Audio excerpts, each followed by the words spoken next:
How sweet the sound that saved a wretch like me. I once was lost, but now I'm found. Was blind, but now I see.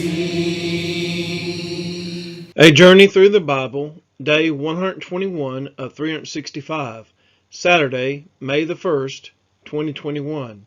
Today's reading, Psalm 6, 2 Samuel chapter 12, verses 16 through 31, 1 Chronicles chapter 20, verses 1 through 3, Psalm 21, 2 Samuel chapter 13, verses 1 through 39. In Psalm 6, he says, "Have mercy on me in my trouble." The next readings are of the death of David and Bathsheba's first child and the birth of Solomon. In Psalm 21, we have David's thanksgiving for past victories and his anticipation of future triumphs. Then David's family troubles begin to multiply as Amnon rapes his half-sister Tamar, and Absalom takes vengeance by having Amnon killed. Psalm chapter 6, verses 1 through 10. To the choir master, with stringed instruments, according to the Sheminith, a psalm of David. O Lord, rebuke me not in your anger, nor discipline me in your wrath. Be gracious to me, O Lord, for I am languishing. Heal me, O Lord, for my bones are troubled. My soul also is greatly troubled. But you, O Lord, how long? Turn, O Lord, deliver my life. Save me for the sake of your steadfast love. For in death there is no remembrance of you. In Sheol who will give you praise? I am weary with my moaning. Every night I flood my bed with tears. I drench my couch with my weeping. My eye wastes away because of grief. It grows weak because of all my foes. Depart from me, all you workers of evil, for the Lord has heard the sound of my weeping. The Lord has heard my plea. The Lord accepts my prayer. All my enemies shall be ashamed and greatly troubled. They shall turn back and be put to shame in a moment. 2 Samuel chapter 12, verses 16 through 23. David therefore sought God on behalf of the child. And David fasted, and went in and lay all night on the ground. And the elders of his house stood beside him to raise him from the ground. But he would not, nor did he eat food with them. On the seventh day the child died. And the servants of David were afraid to tell him that the child was dead. For they said, Behold, while the child was yet alive, we spoke to him, and he did not listen to us. How then can we say to him, The child is dead? He may do himself some harm. But when David saw that his servants were whispering together, David understood that the child was dead. And David said to his servants, Is the child dead? They said, He is dead. Then David arose from the earth and washed and anointed himself and changed his clothes. And he went into the house of the Lord and worshipped. He then went to his own house. And when he asked, they set food before him, and he ate. Then his servants said to him, What is this thing that you have done? You fasted and wept for the child while he was alive, but when the child died, you arose and ate food. He said, While the child was still alive, I fasted and wept. For I said, Who knows whether the Lord will be gracious to me, that the child may live? But now he is dead. Why should I fast? Can I bring him back?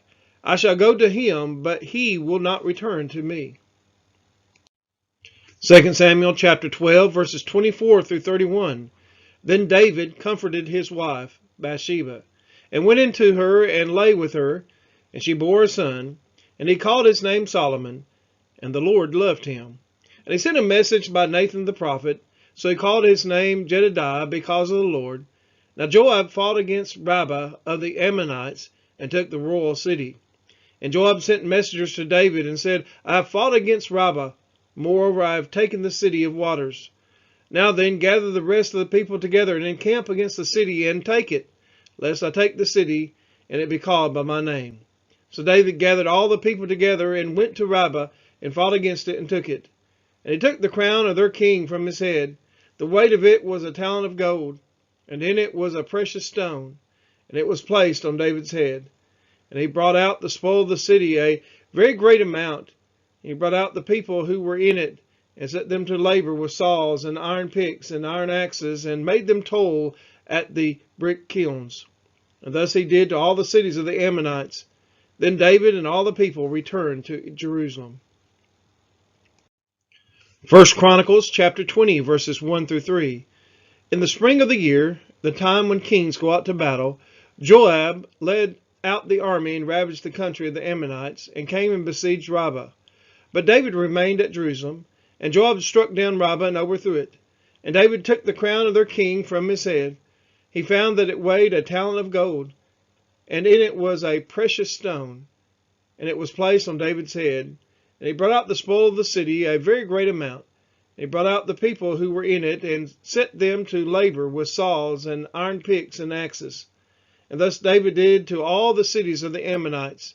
Then David and all the people returned to Jerusalem. Psalm 21, verses 1 through 13. To the choir master, a psalm of David.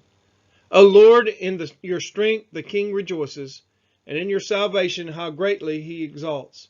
You have given him his heart's desire, and have not withheld the request of his lips. Selah. For you meet him with rich blessings. You set a crown of fine gold upon his head.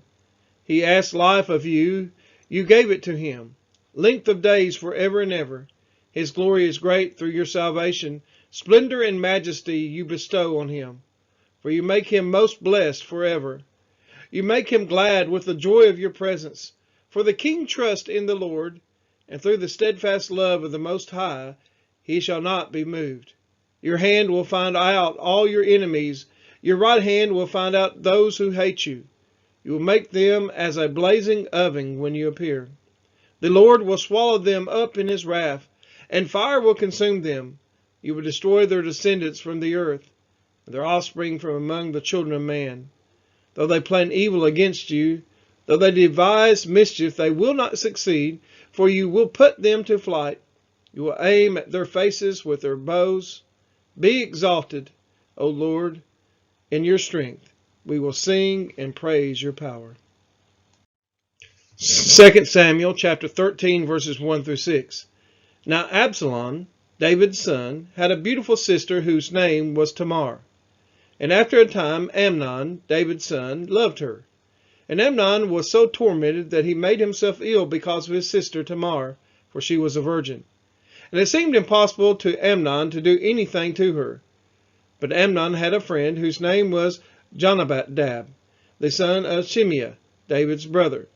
And Jonadab was a very crafty man. And he said to him, O son of the king, why are you so haggard morning after morning? Will you not tell me? Amnon said to him, I love Tamar, my brother Absalom's sister. Jonadab said to him, lie down on your bed and pretend to be ill. And when your father comes to see you, say to him, let my sister Tamar come and give me bread to eat. Prepare the food in my sight, that I may see it and eat it from her hand. So Amnon lay down and pretended to be ill. And when the king came to see him, Amnon said to the king, please let my sister Tamar come, and make a couple of cakes in my sight, that I may eat it from her hand. 2 Samuel chapter 13, verses 7 through 14. Then David sent home to Tamar, saying, go to your brother Amnon's house and prepare food for him. So Tamar went to her brother Amnon's house, where he was lying down. And she took dough and kneaded it, and made cakes in his sight, and baked the cakes. And she took the pan and emptied it out before him, but he refused to eat. And Amnon said, send out everyone from me. So everyone went out from him. Then Amnon said to Tamar, bring the food into the chamber, that I may eat it from your hand. And Tamar took the cakes she had made, and brought them into the chamber to Amnon her brother.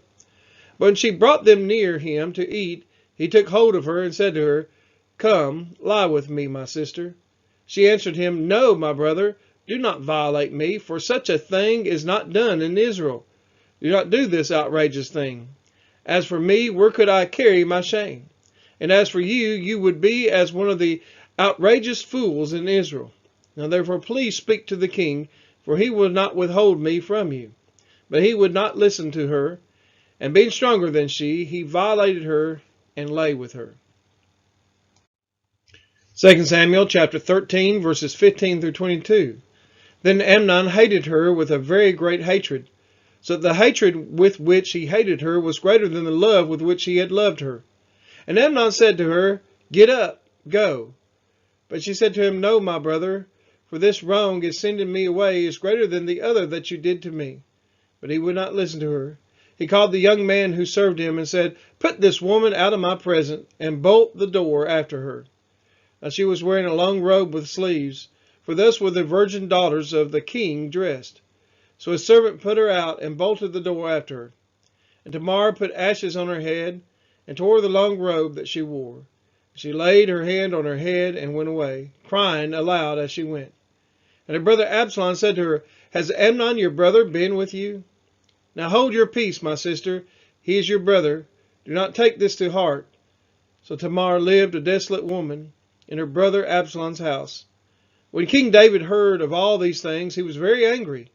But Absalom spoke to Amnon neither good nor bad, for Absalom hated Amnon because he had violated his sister Tamar. 2 Samuel chapter 13, verses 23 through 29. After 2 full years, Absalom had sheep shearers at Baal Hazor, which is near Ephraim, and Absalom invited all the king's sons. And Absalom came to the king and said, "Behold, your servant has sheep shearers. Please let the king and his servants go with your servant." But the king said to Absalom, "No, my son, let us not all go, lest we be burdensome to you." He pressed him, but he would not go, but gave him his blessing. Then Absalom said, "If not, please let my brother Amnon go with us." The king said to him, "Why should he go with you?" But Absalom pressed him until he let Amnon and all the king's sons go with him. Then Absalom commanded his servants, "Mark when Amnon's heart is merry with wine, and when I say to you, 'Strike Amnon,' then kill him. Do not fear, have I not commanded you? Be courageous and be valiant." So the servants of Absalom did to Amnon as Absalom had commanded. Then all the king's sons arose, and each mounted his mule and fled. 2 Samuel chapter 13, verses 30 through 39. While they were on their way, news came to David, "Absalom has struck down all the king's sons, and not one of them is left." Then the king arose and tore his garments and lay on the earth, and all his servants who were standing by tore their garments. But Jonadab, the son of Shimeah, David's brother, said, "Let not my lord suppose that they have killed all the young men, the king's son, for Amnon alone is dead. For by the command of Absalom, this has been determined from the day he violated his sister Tamar. Now therefore let not my lord, the king, so take it to heart, as to suppose that all the king's sons are dead, for Amnon alone is dead." But Absalom fled, and the young man who kept the watch lifted up his eyes and looked, and behold, many people were coming from the road behind him by the side of the mountain. And Jonadab said to the king, "Behold, the king's sons have come, as your servant said, so it has come about." And as soon as he had finished speaking, behold, the king's sons came and lifted up their voice and wept. And the king also and all his servants wept very bitterly. But Absalom fled and went to Talmai, the son of Ammihud, king of Geshur. And David mourned for his son day after day. So Absalom fled and went to Geshur, and was there 3 years. And the spirit of the king longed to go out to Absalom, because he was comforted about Amnon since he was dead. We are his children, and he is our Father, watching over our soul. Great is his love for his sons and his daughters, watching with